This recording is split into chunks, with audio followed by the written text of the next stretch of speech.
Good afternoon. This is Dr. Bhattacharya from JK Business School. I'm the area chair of economics and finance here. And today I'm going to talk about the budget for the year 23.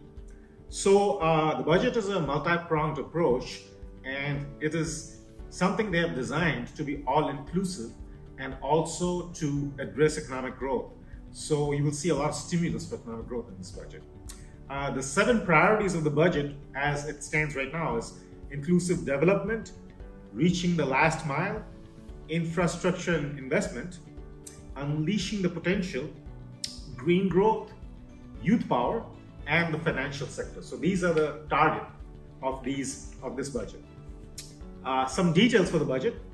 Let me talk about that. First off, income taxpayers. The new tax regime is the default, and the old tax regime is still available, but one has to actually opt for it. Otherwise, the default will be the new tax regime. Also, there will be no tax on income up to rupees 7.5 lakhs as long as you include all the standard deductions. So what is cheaper and what's costlier? Well, mobile phones and TV are cheaper.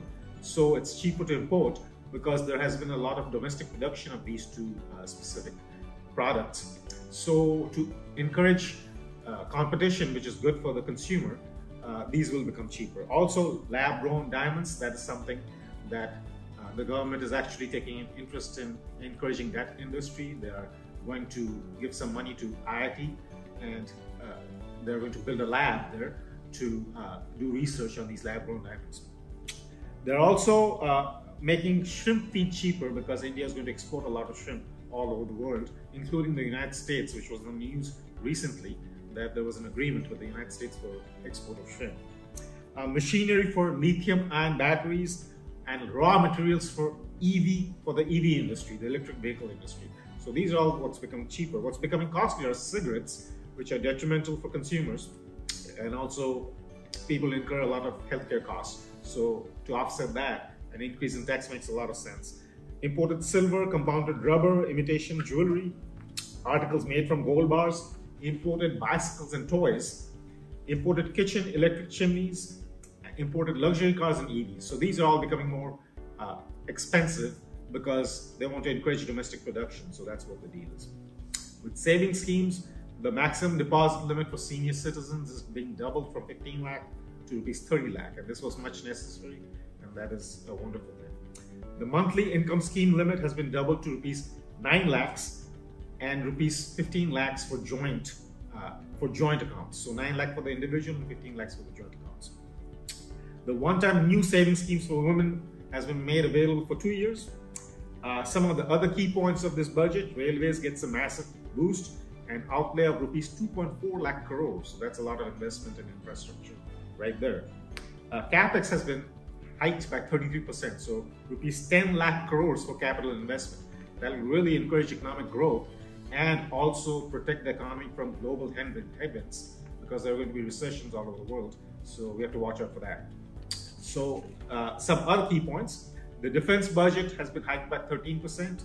Fiscal position, the fiscal deficit target has been reduced to 5.9% from 6.4% for the 2 years, fiscal year 24 and then fiscal year 23. So it's been reduced. Fiscal year 23 it was 6.4%. Fiscal year 24 it's 5.9%.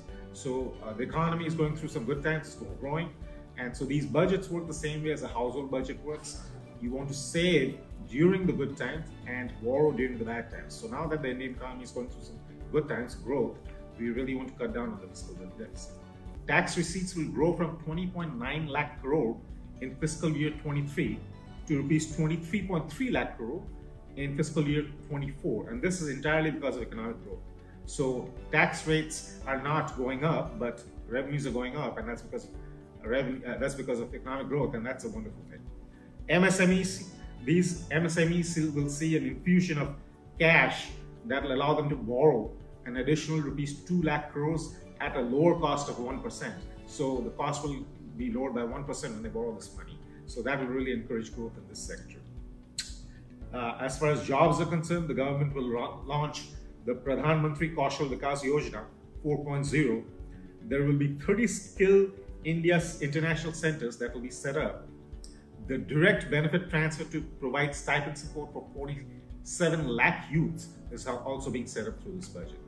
Clean energy sector, there's rupees 35,000 crores that are being invested for the purpose energy transition. So we will see energy transition in that sector from unclean energy to clean energy. So that's being promoted in this budget.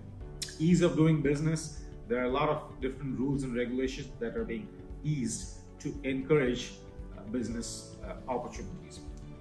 Digital services, scope of these services are to be expanded. Also, there are greater investments in healthcare, education, and agriculture, and we will see a real promotion of these sectors. Now, I have three major criticisms of this budget. The first one is that it cuts the rural employment program. And even though there were some problems in this rural employment program, the key problem was that payments with funding, the way they made payments, that's what was problematic. So that's what should have been addressed instead of cutting funding for the program itself. And it's a massive cut, and you will hear a lot of discussion about this going forward. This is going to be in the news a lot. The second key criticism is that it doesn't do much directly for startups. So that's something that should have been addressed. The third one is that the issuance of foreign currency bonds, and this is something that is inherently going to bring a lot of risk. And that could have been circumvented if they had actually relaxed some rules for foreign investors to invest in India. And that's the approach that should be taken. That's all I got for you. I hope you got something out of this. Thanks.